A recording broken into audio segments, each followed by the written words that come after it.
Alan, welcome to the show, man. It's great to finally have you on.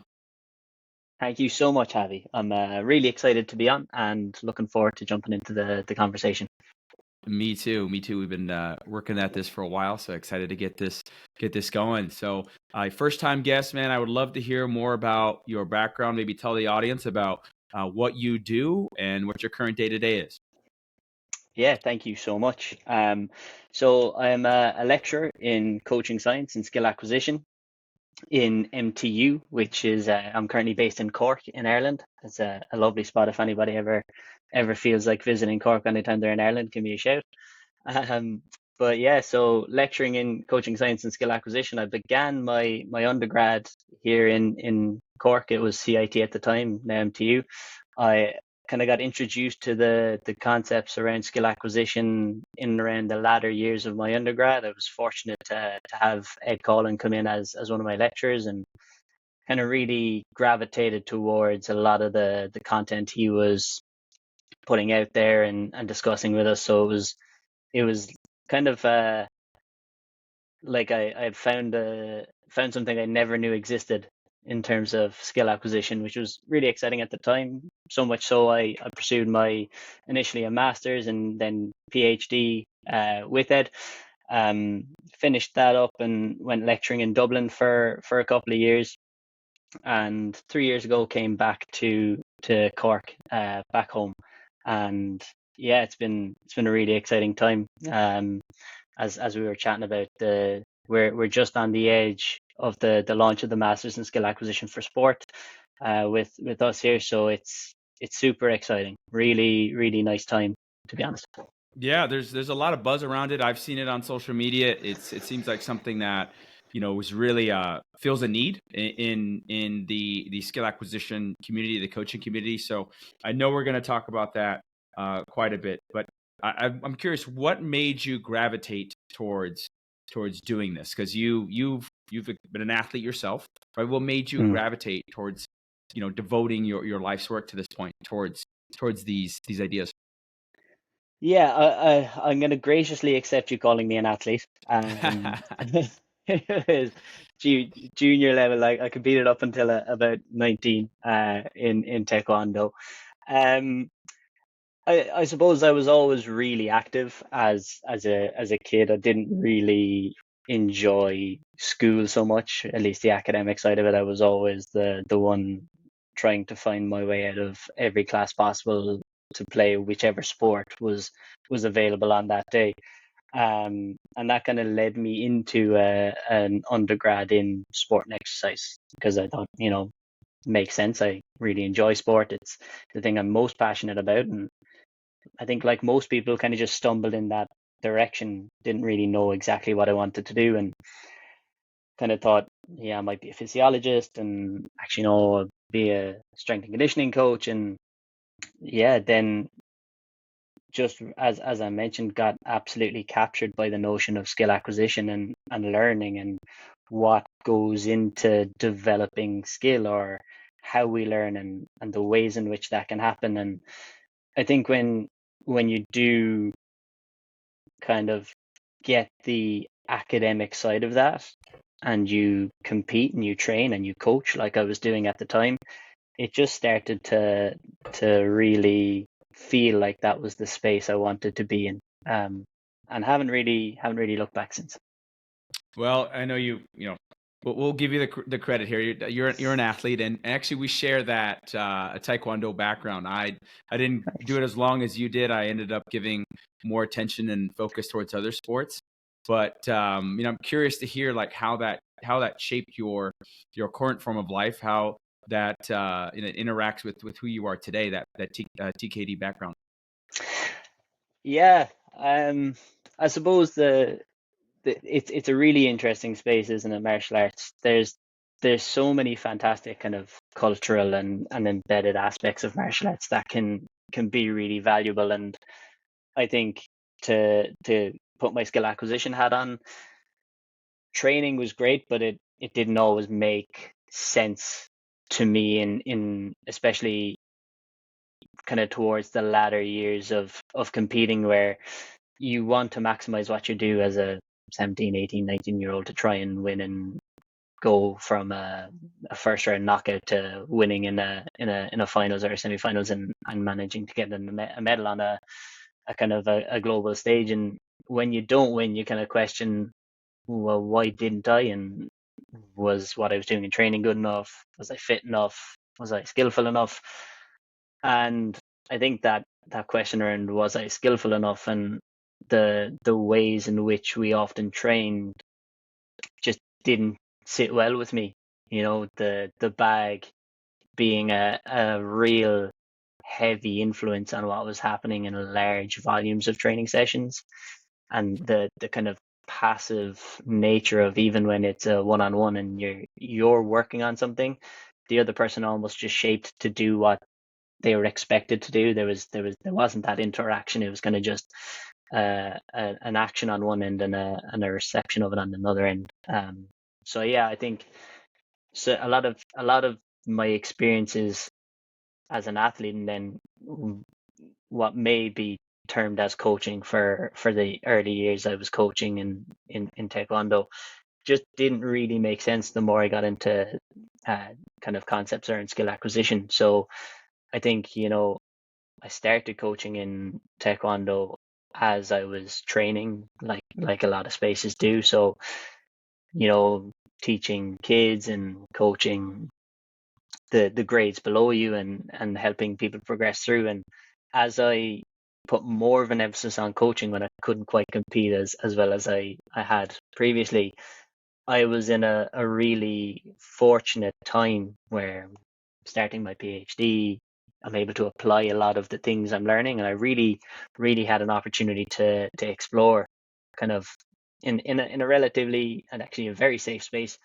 how those things worked, how athletes received them, and what those kind of things look like. So I was fortunate to be able to stumble and make mistakes through a lot of it, which was great. Yeah, for those that don't know, there's such also an aesthetic element of Taekwondo, like with the forms, and you have to learn the form, rehearse them. I remember doing competitions, and basically you place off of what it looks like, right? It's a standard. Obviously, it's a very unopposed. So there's the sparring aspect, which I quite liked, but then there was the form aspect, which I was okay at, but was pretty darn good at least for my age group, with the forms, right? And there's what I love about martial arts, and why I try to kind of weave it into a lot of conversations, is because it just like speaks to this idea of aliveness and organizing, your movements based off of what you're perceiving and that interaction. So, are there things that you take from your Taekwondo experience that you utilize now that influences how you see the world? Great question. Yeah, I mean, I wasn't. I'm super competitive when it's competition time. Like, I could be playing five-a-side and I get really competitive. But outside of the go time in training, I was really just there to have fun and to build relationships. And I think that has kind of stayed with me quite a lot.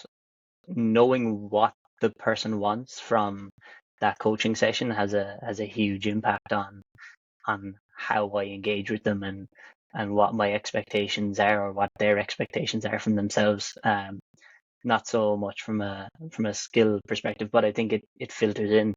If I know somebody is there to have fun and build a relationship, I might lean the training session more towards, okay, let's see what you guys can come up with. That's fun, that's engaging, and let's see who else you can pull into this. Versus if somebody is, I'm here to absolutely maximize my capacity and win everything I possibly can, it changes based on the relationship with that person. So. Yeah. Yeah. It's just, it depends on what the intentions, right? What that person's intentions are, if they are there to explore and have fun, versus, hey, I'm just trying to be the best, Taekwondo athlete that I can be. It's just, it is really interesting to me, because I don't know how your experience, was, but how, again, I think about this idea of this constrained aesthetic sport, but then when you see like the best martial artists, they come up with stuff that sort of emerges, right? It's this creativity that emerges. So I find it fascinating that the sport itself sometimes has this idea of what it should look like, but then we reward the best people for coming up with novel solutions. So I just find that dichotomy very interesting. Absolutely. Yeah. It's I think people don't necessarily question it for whatever reason. I mean, for the first 5 years I was a coach, I just coached how other people coach, then asked questions on what what would make me a better coach. It didn't really come into my head. So I understand it from a certain extent, but I think awareness can be a huge impact on those things. Absolutely. Uh, I'm keen to talk about a topic which has been brought up in this podcast, but has never really been unpacked fully. And I think this is a pretty unique opportunity with someone with your background to talk about this idea of metastability. And for Yeah. listeners, probably heard the term, but I would love to hear it maybe unpacked in maybe a theoretical sense, and then maybe we could get to like a practical sense, like what does that actually look like? How can I support metastability with my athletes? So I'm just going to kind of give you the mic and let you take it away. Yeah, thanks. Hopefully I can do this justice.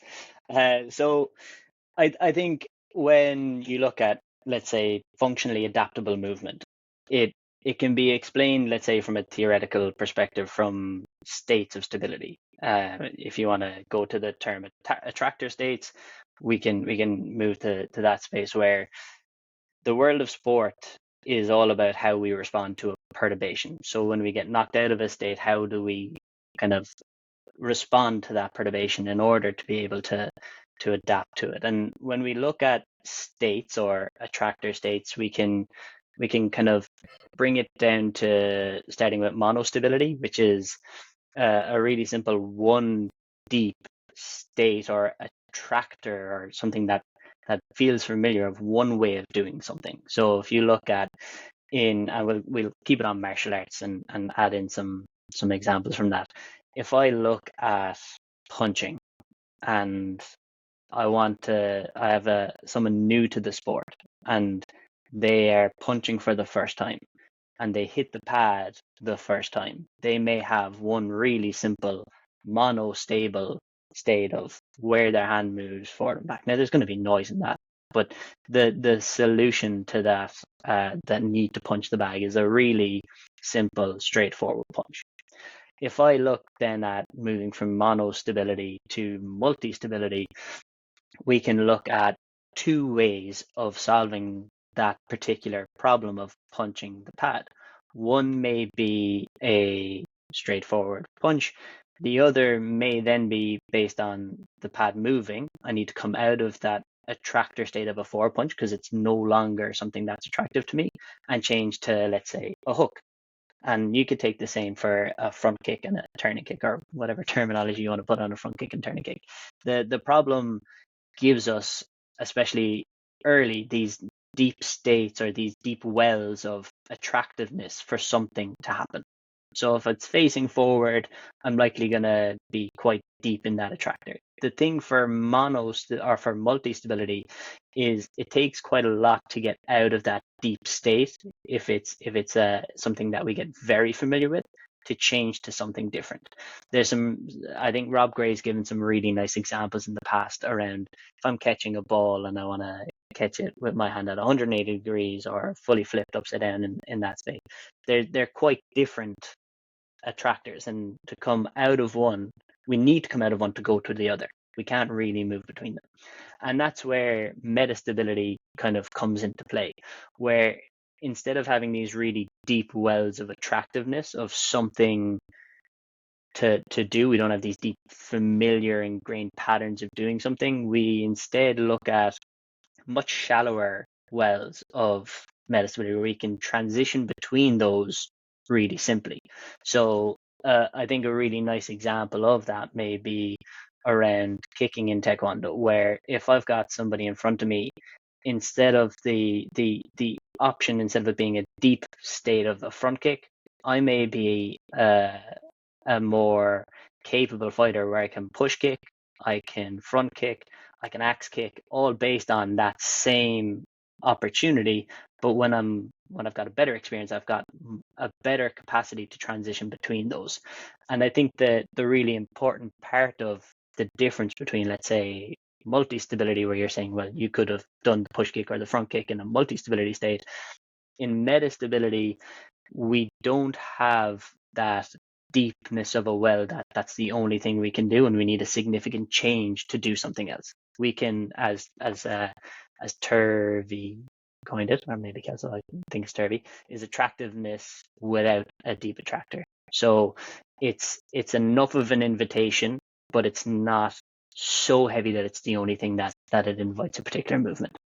So from a kind of theoretical perspective, it's about our ability to transition and move between states of action based on the problem of that we need to solve in the sport. Hopefully I can help clean that up now with a nice example, staying in martial arts, from Christofsky and colleagues, where they looked at punching distances from a bag and those particular states. So when we look at this practically, if I am my arm's length away from a person, then my opportunity, or the affordance or the attractor there, is going to be a jab based on my distance away from that bag or that person. If I am nice and close to them, then the most attractive thing at that time is a hook. If I'm even closer, the most attractive thing is an uppercut. What they found in that paper, and what applies nicely in a practical sense, with a caveat I'll come in with afterwards, is in a state between the jab and the hook, where your distance isn't such a deep attractor for a jab because you're a little bit too close, but it's not a really deep attractor for a hook because you're a little bit too far away, we come up with these really nice novel solutions to that problem.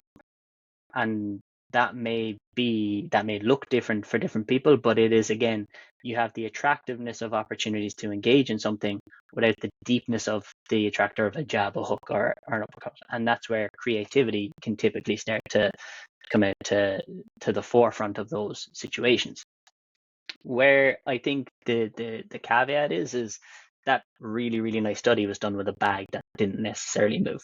And as we mentioned earlier, it doesn't always translate when the other person is in fact trying to hit you back. So we need to kind of look at how can we understand the different kind of distances, let's say from a martial art perspective, that give us that space, that's attractiveness without a deep attractor. So if I'm saying to my fighters, I want you to keep arm's length at all times, they're only going to really explore a jab more frequently in a training session, rather than me constraining the ring size where they're not able to stay that far apart that whole time.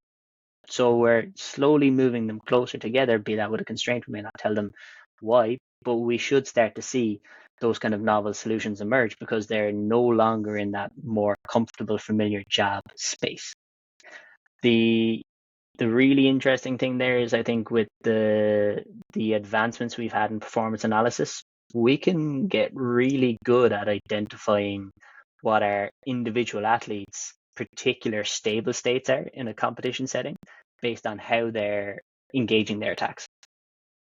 Typically, we're seeing, let's say you record a series of training, or a series of your fighters' competitive fights, and you can say, look, we can see from an analysis perspective that you're always engaging a front kick, a side kick, a turning kick from this distance. So if we're seeing that, somebody else is going to pick up on that when they're watching footage on you. So in training, we're going to push you just inside that zone. So let's see if you can come up with something novel there. And I think what you start to see in the competition environment, as you really nicely put earlier, is the athletes come up with these incredibly creative solutions when they're in spaces that we really don't expect to see things emerge from. So it's not about prescribing, it's just about creating an environment for these things to happen. You may put them really close to each other, and you can have hook kicks, let's say 360s, they may go axe kicks, but they'll come out in a way that isn't a deep attractor of just, from this distance we did this, from this distance we did this, and from this distance we did this. So that novelty and that creativity can emerge if we can create the right environment in training for that. I don't think it's a very easy thing to do at times, because the other person's always moving and you have that interaction. And I think the work from Dominic Orth and colleagues did some really nice work around brinkmanship about being right on the edge, and some other research from Maloney and colleagues did some really nice work on the difference in what's happening in training form versus playing form that can inform that if you're in the martial arts space. So that's kind of where metastability is at. There's some really nice papers in other sports. Look at what Ross Pinder and colleagues did in cricket batting, where if the delivery was bowled far, like the first initial bounce was far away, the batsman typically stepped forward, and actually always stepped forward because that was the most attractive thing for that ball delivery. If it was delivered along towards them, they stepped back because that was the most attractive state for that delivery. But when they put that delivery in the middle zone, the movements from the batters were both forward and back. And it wasn't, and again, that could be an example of or multi-stability, but where the metastability element of that really came out was the timings of the hits. The variance in where they hit to was significantly larger than in those further, more attractive states. So when we push athletes into these kind of metastable states, or when we create the environment for that, they start to explore a lot more. There's some really nice work on chipping in football, where you're kind of just chipping a soccer ball over, and there's some other really nice work around agency, and the work of James Vaughan on skilled intentionality really underpins a nice way of creating that in particular sports like football or soccer, as you guys call it, with through, around, and over. So there's been some really nice work done in this space, and I think it's probably an area where there would be more start to emerge. But yeah, that's kind of I think hopefully I did that justice. Yeah. Oh yeah, you absolutely did that justice. It's funny as I'm like thinking of, okay, well, where's the affordance for me to step in with the next question? You started to unpack it even more, and so you really did an excellent job with that, and I think explained it in a way that coaches can really truly digest. So you did an amazing job. That being said, I still want to dive into that a little bit more because I do have some follow up. So, and you talked about this idea, when you were discussing metastability of, it has to be enticing enough of an invitation. And I think that's such an important aspect to underline with coaches, just this idea of a perception of an athlete being able to perceive an affordance. Could you maybe talk about that a little bit more? Maybe even how coaches can design games, activities, whatever we want to call it, about how we can have our athletes perceive it without necessarily telling them how to act. Yeah, well, I think you need to start with the athlete in mind, first and foremost, or potentially the team in mind. And I know I had a brief chat with Luke Seifert around metastability in teams. That's beyond my capacity, to be honest. But you need to start with, well, what is the athlete capable of? Because their action capabilities, or what they're capable of doing, has a significant role on their ability to engage with the affordance. So if I have a really fast athlete and I think I'm creating an environment where they're in a metastable position to engage a run, for them they might be, I'm way faster than this environment needs me to be. So I'm monostable. This is a really simple solution for me. So finding that state for the athlete, it may be their action capabilities in terms of what they're capable of doing, or maybe more body scale affordances for them in terms of leg lengths or arm lengths, or the role of the implement in that. So starting with the athlete in mind and having an awareness of what they're capable of doing I think, plays a significant role in metastability. The other important part of that is the attractiveness part, and the creativity part needs the presence of novel or new information. We talk a lot about information in skill acquisition, but I think it's important to clarify, if I am incredibly familiar with something, the information isn't necessarily there for me to pick up from a challenge perspective. So I'll solve that problem or that information problem in the way I always do. So there needs to be an almost a stretching of the information for the athlete to have to engage in a novel or a more creative solution. So being aware of the athlete's capabilities and being aware of the information that you're setting or providing in that environment, I think is really important. And for me, that kind of comes with a problem setting versus solution setting kind of mindset towards training and training design. So in a way, we have to perturb, right, the Yeah, athlete in a way so that it is something new as opposed to the same problem that they've solved many yeah, times. And this is kind of the danger, if you will, of, I guess, of rote repetition, right, of just solving something over and over again, that it looks the same and feels the same and acts the same every time. yeah. And that's where I think that's where the design of training should always, for me, within reason, obviously lend itself to that. Mhm. Yeah. So another question I have is, so if, as coaches, some coaches traditionally might think of, well, I want my athletes to demonstrate stability first before I say a younger athlete, versus say allow them to explore and have it be real messy, as of course it would look like for a novel athlete learning to strike or learning to swing a baseball bat or a cricket bat. Or what might you say to that? This idea of maybe exploration first, or is it better to create stability first and then explore? Does that make sense?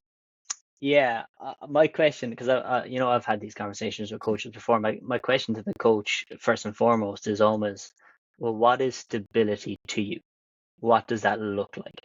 I'm always really conscious that I don't misinterpret what the coach is saying, because terminology can be a really important aspect. So I want to know, what does stability look like to you? Because if I say stability, I'm talking about something that's stable is something that's able to adapt.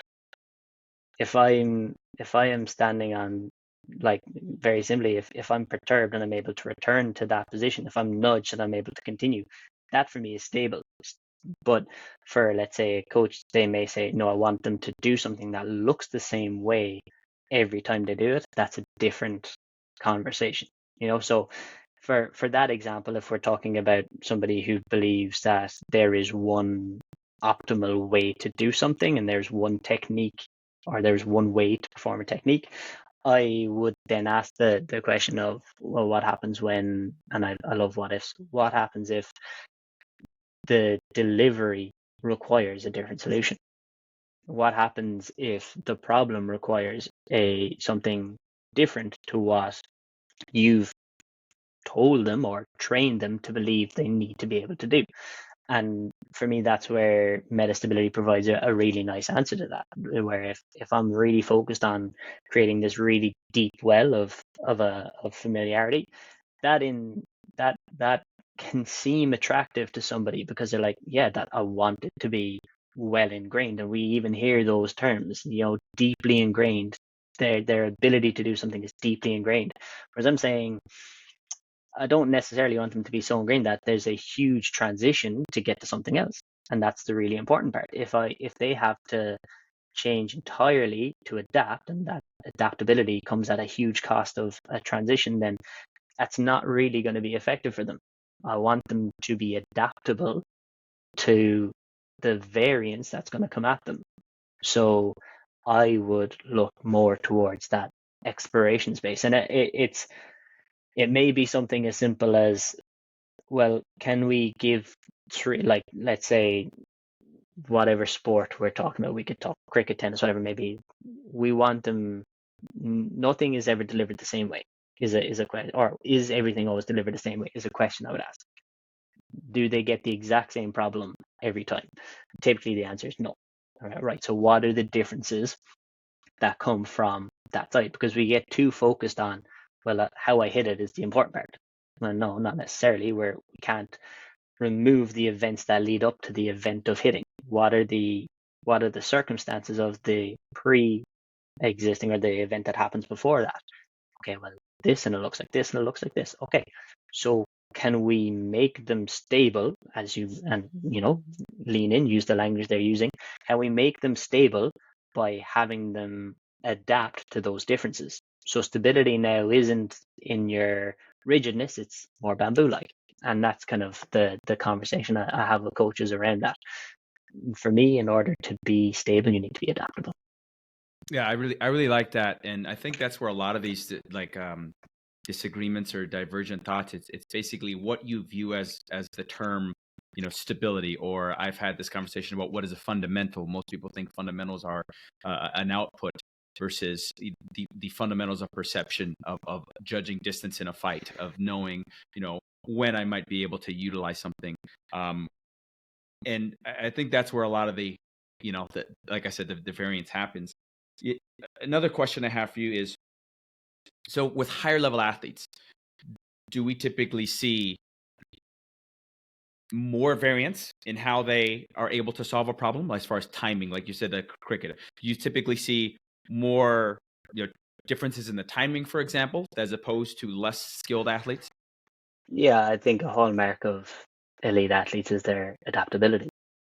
You know, they the the typical commentary of, well, nobody else is able to do that, or you can't teach that, is the thing we always hear. We praise we're really quick to praise how did they come up with that? Nobody else can do that. And then on the opposite end, teach everybody how to do something the same way. It can be something you may hear on the opposite end. And I think, uh, I wonder, and again, I wonder how often that is the case. I don't think any coach is trying to make anybody worse. You know, um. So for me, I think a hallmark. Just to come back to your question, adaptability is a huge hallmark for elite athletes.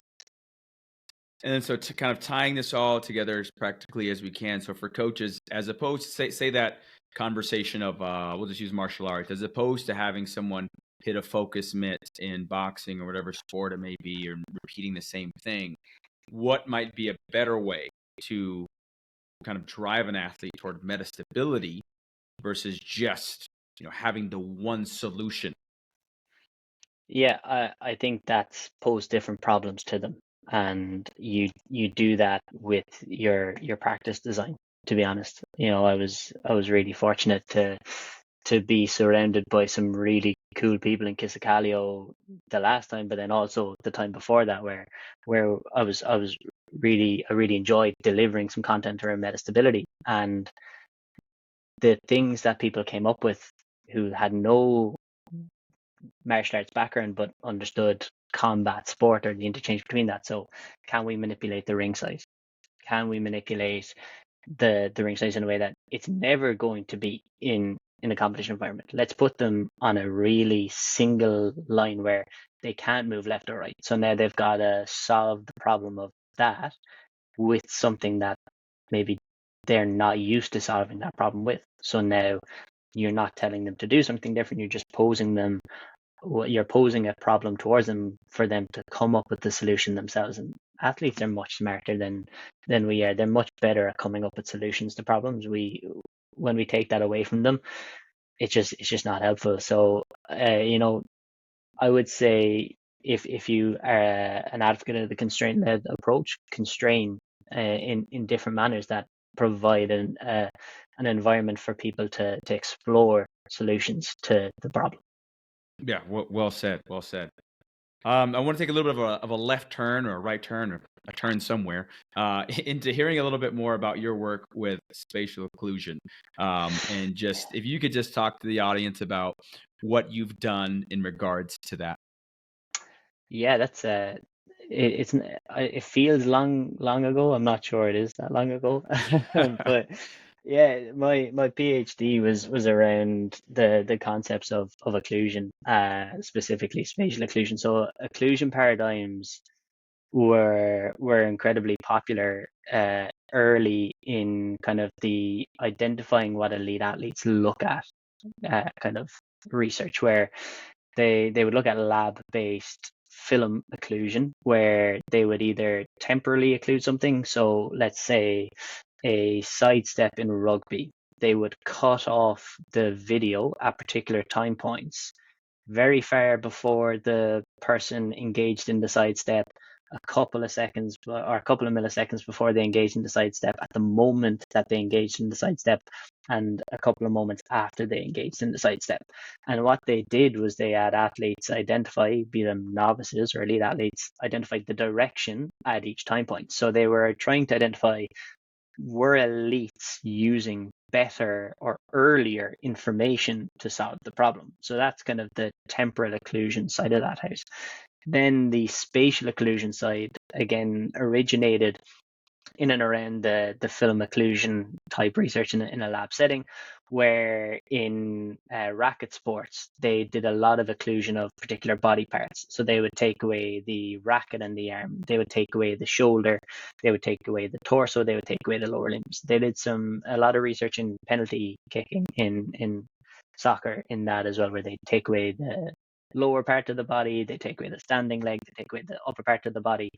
And they would again ask elites or sub-elites or novice and expert athletes to identify the direction of the serve, the hit, or the kick based on the different presentations of what they removed. Again, in an attempt, to understand what do elite athletes look at to solve the problem. And there was some really nice research that kind of laid the foundation. I really enjoyed reading a lot of that work, but like anything, as that specific space evolved, you had people like Matt Dix, who's doing some really nice research on, well, what happens when we use a video? What happens when we ask people to respond verbally, which a lot of the early studies were? It was pen and paper responses or verbal responses. What happens when we ask them to step left or right based on what they're seeing on a video? What happens if we then change it where we get them to respond verbally to actually seeing the person kick or serve live? What happens when we ask them to step left or right based on the live actual scenario? And what happens if we try and challenge them to intercept the actual penalty? Let's say for the research that Matt Dix did.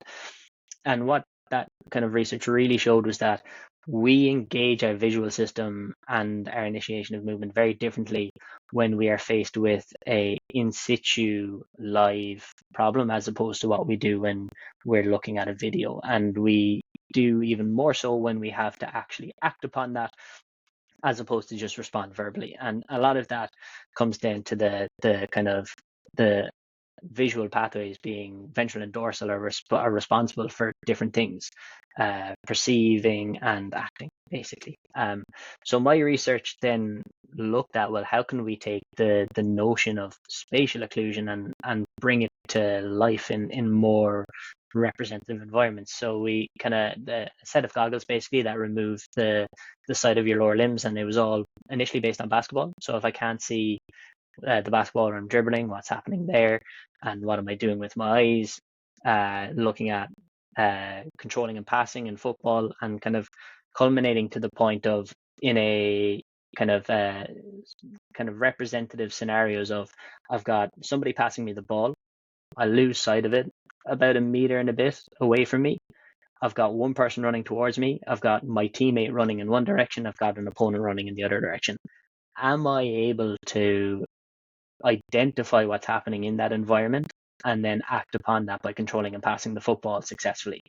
And it's kind of it's what we would refer to as systematic occlusion. So I'm systematically removing things that I think can guide visual attention to more important information in the environment. So that's kind of where that research went in relation to, we don't have to always keep our eye on the ball, especially in sports like soccer or football, and in faster space sports like baseball, we physically can't do that. So we engage in different kind of visual strategies for those things. And the occlusion goggles are basically just a method to see if we can guide attention in a different way. And that's what that research space was. You are on mute, Abby, so I can't hear you. A good catch there. What's funny is you mentioned the basketball one. I remember when I was younger, we had these goggles that kind of protruded out, so they would, occlude you from looking down. So the idea is that instead of as a young basketball player, we're looking down at the ball, your head is up, you're receiving, you're trying to find, places to pass the ball. So that's that kind of reminded me of that.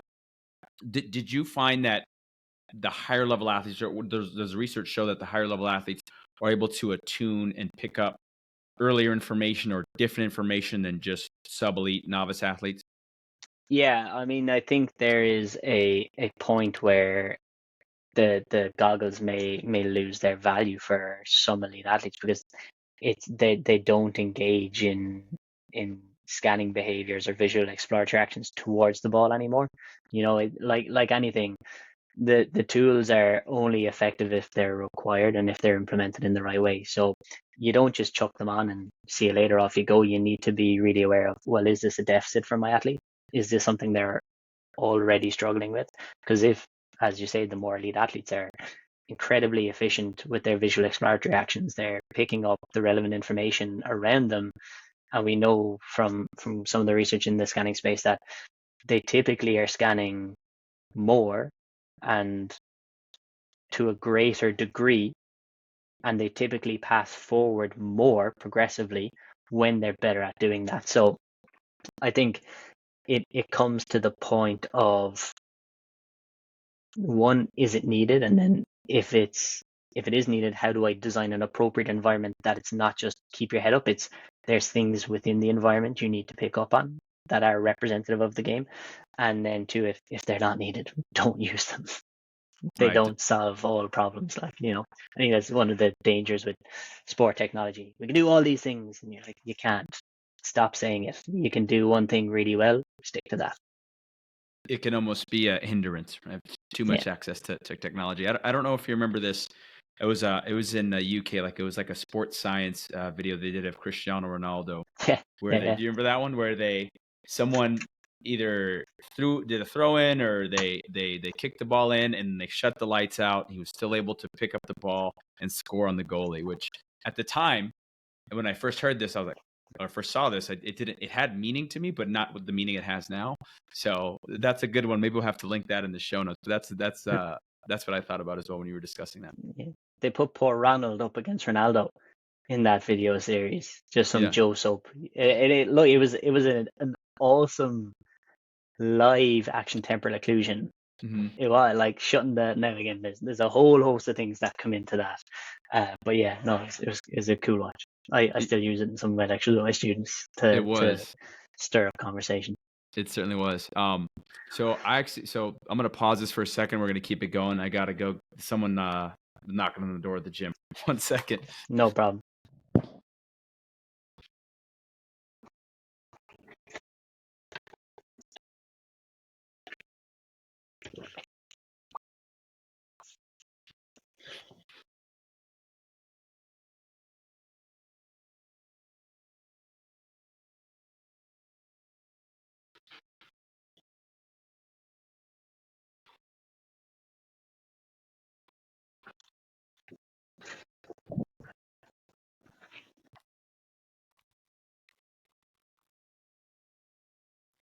All right. False alarm. I'll have some editing to do later. Okay. All right. So we'll pick up. Yeah, that video, I still send that to people as well. So it's a really good one that I enjoy still referencing. So thank you for doing that. Diving into two very big topics on this podcast, man. You're doing an amazing job making this relatable. I do want to talk about what you guys are doing with this MSc in skill acquisition in sport, because I think it's something that caught my eye. I saw you, I think, post something about it, and I was instantly interested in hearing more. So would you mind telling our audience about that? Yeah, it's funny. I don't think I've ever been as excited to I don't want to use the word lecture or teach. I've never been so excited to be in a learning environment um that than I am for this coming kind of September. So it's a master's in skill acquisition for sport. So it is a level 9, a accredited master's through the Munster Technological University, kind of based with us here in in Cork on the Cork campus. So myself, my colleagues, Ed Collin and Sam German. And, it's been a really interesting 2 years. We started this process 2 years ago, go through the quality assurance measures from the university, intention to develop feasibility, all of the things that you don't know you have to do when you're setting up a master's, but it was really really good, kind of really good exposure to that. So we're starting in September. We've got our first cohort, and honestly, some of the people who are signed up, I'm really excited to talk to. I can't say enough. I think the cohort will probably be the best part of the masters. But yeah, our first semester we have skill acquisition theory, so we're going to jump into all things skill acquisition theory in terms of what that is, and the conversations and the discussions around that. Then we have expertise and expert performance. So, what is expertise? What does that look like? We've got some world-renowned guest speakers coming into that one, which would be really good, and into all of them, but that one in particular is built into the module. Practice structure and design. What are you doing in your practice? What is your microstructure of practice? What is your macrostructure of practice? What are all of the considerations you need to look at from that perspective? And then a research portfolio for theory. So we're going to house those three modules into a portfolio as a capture of your learning, and that's the kind of first semester on that. The second semester, then we jump into skill acquisition frameworks. We look at applied principles of skill acquisition and a research portfolio for the applied space, so that kind of practice space. So it's a 1-year master's delivered fully online, and that's the really exciting part about it. We've got people from all over the world, and yeah, it's the first of its kind, which is something I'm incredibly honored to be part of, to be perfectly honest with you. And I know my colleagues here are the same. The real exciting thing for me, and I think the reason I'm so honored to be part of it is I think we're able to kind of maybe give some legitimacy to people who are acting as skill acquisition specialists in the world. And a lot of the people who are coming onto the masters are already doing this. But it's to give that skill acquisition specialist legitimacy from a university perspective. And we're really fortunate in Ireland, where we've got the Irish Sport and Exercise Science Association, where we are in conversations with them around what a skill acquisition specialist accreditation with them looks like.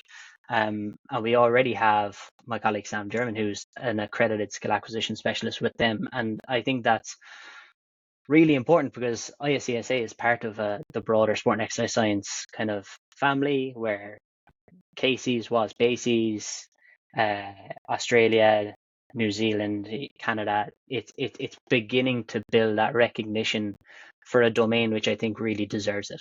And amazed that I get to be part of it, and really excited, to be honest with you. Feeling really really fortunate to be part of this. No, that's awesome. It's great to see it. September. That's right around the corner at the time of this recording. Yeah. So that's awesome that it's so close. So who is this for? Who are the typical? I know you said it's people from around the world, but who would this be typically for? Yeah, so we're looking at it in a kind of a twofold manner. But its underpinning is for people who are already working and coaching, who have an interest in skill acquisition, or have just come across the concept, and who want to develop their knowledge and understanding of skill acquisition to help their coaching. Also to develop people who are acting as skill acquisition coaches, specialists, whatever term they're using at the moment, to then be able to bring their work to the masters. And then obviously we have our people who are finishing an undergrad, who are looking to develop in and elevate their education to master's level, and to come in from that side as well. So cognate disciplines in sports science, coaching science, all people in that space. Yeah, I think a lot of people will benefit from this. So that's really exciting. So when is this cohort's going down in September? When's the next one? When would be the next one that would go? Be a year from now, Fo- or? yeah, following year. So the semester starts in September for us. First semester runs September to December, and then from January through to May. And then our next cohort will start in September 2026, and we will continue to roll from there. We have 25 spaces. It's when it's online, you could hypothetically go open it up, let as many people in as you want. We've had to be really strong on our capacity to engage with everybody, so we stopped at 25, which it was really hard. We've got 20 full time, 5 part time, and we could have filled it twice. We really could have. There's some really long days having conversations about the process and what was required of that. But again, it's hopefully people come back in 2026 if they missed out this time. And yeah, just excited to hopefully make it a sustainable program and hopefully see more of them. It'd be great. Yeah. Yeah, it's definitely something. I mean, it's exciting to see these platforms for contemporary skill acquisition. Someone like yourself who has been such a good advocate and someone who's doing great work, and it's great to see that there's an accreditation for this. So I'm sure many people after hearing this will want to get in touch with you or to learn more. What's the best place for them to do that? Yeah, so they can reach out to me. You can check my email. I'm on X, and the master's program. We have a master's program X page. And there's the website as well. I can send that to you if you want to pop it in under this, where it gives a rundown of the program, the fees, which are €5,500 for the full year. And yeah, anybody who has any queries, please don't hesitate to reach out. Absolutely. Well, I will definitely link that in the show notes. As we start to wrap up, Alan, is there any final words that you have for the audience? Anything you want to close this out with?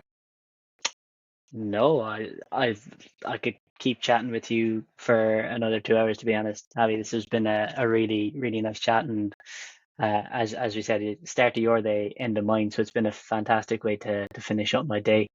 So yeah, it's been good. And a great day to start mine. If I didn't have to work with a couple of athletes here in 30 minutes, I would absolutely love to keep it going. Maybe we can do this another time, but I appreciate you. I think you did a really good job of connecting.